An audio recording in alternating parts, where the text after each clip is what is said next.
Fala pessoal, beleza? Tudo bem com vocês? Espero que esteja tudo bem, tudo tranquilo e que vocês estejam preparados e preparadas para que nós possamos falar sobre a questão de número 82 da prova amarela do Enem 2017. Se você tem um caderno de outra cor, não se preocupe, os números correspondentes estão todos aqui, tá bom?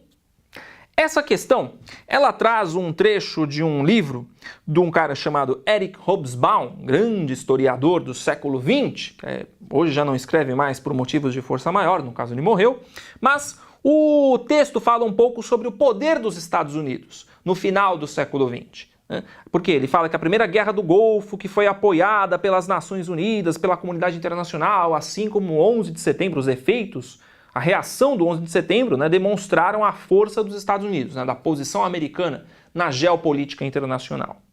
Lembrando que, por exemplo, no módulo Fases do Capitalismo, a gente fala um pouquinho sobre a nova ordem mundial, também sobre a Guerra Fria, quando os Estados Unidos saem daquele modelo bipolar de, digamos, política mundial, no qual os Estados Unidos e a União Soviética, de uma certa forma, disputam a influência geopolítica global, e com a derrocada do bloco soviético, do bloco socialista no final dos anos 80 e princípio dos anos 90, os Estados Unidos realmente passam a se tornar uma força predominante, um protagonista na geopolítica internacional. Isso que, claro, acontece desde o fim da Segunda Guerra Mundial, pelo menos, mas é no final dos anos 80, durante os anos 80 e principalmente aí no final dos anos 80 e anos 90 que isso se torna ainda mais forte, mais evidente. Isso se traduz em elementos como a Guerra do Golfo, que vai acontecer ali no comecinho dos anos 90, e o 11 de setembro ali de 2001, com o atentado às Torres Gêmeas e uma reação imediata dos Estados Unidos ao que, por exemplo,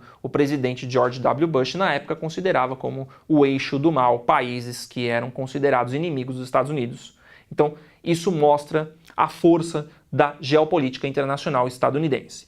E aí, um aspecto que explica essa força que está apontada no texto do Hobsbawm, ele vai residir no quê? Principalmente no poderio das bases militares americanas espalhadas pelo mundo. Os Estados Unidos não têm apenas bases militares nos seus territórios, não apenas nos Estados Unidos continentais, não apenas no Havaí, não apenas no Alasca, mas também em outras jurisdições, até em outros países. Existem países da Europa que possuem bases militares estadunidenses. Por quê? Porque isso tem muito a ver com a construção dessa influência geopolítica internacional, com as consequências, por exemplo, da Segunda Guerra. Os Estados Unidos chegaram a ocupar vários territórios, e assim demarcar a sua presença. Então, de uma certa forma, isso fez com que os Estados Unidos passassem a ter bases militares fora dos seus territórios, fora dos seus domínios. E isso, é claro, hoje se traduz no fato dos Estados Unidos serem um país com o maior número de bases militares fora do seu território, fora da sua jurisdição. Então, bases militares na Alemanha, bases militares no Japão, etc. Então, esse é um resultado direto da construção desta potência geopolítica, econômica, enfim.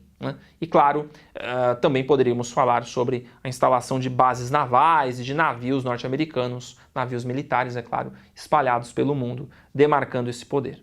E, claro, as ogivas nucleares, que também são uma outra questão na qual poderíamos dizer que outros países pensam 2, 3 vezes antes de se meterem com os Estados Unidos, se meterem com o tio Sam.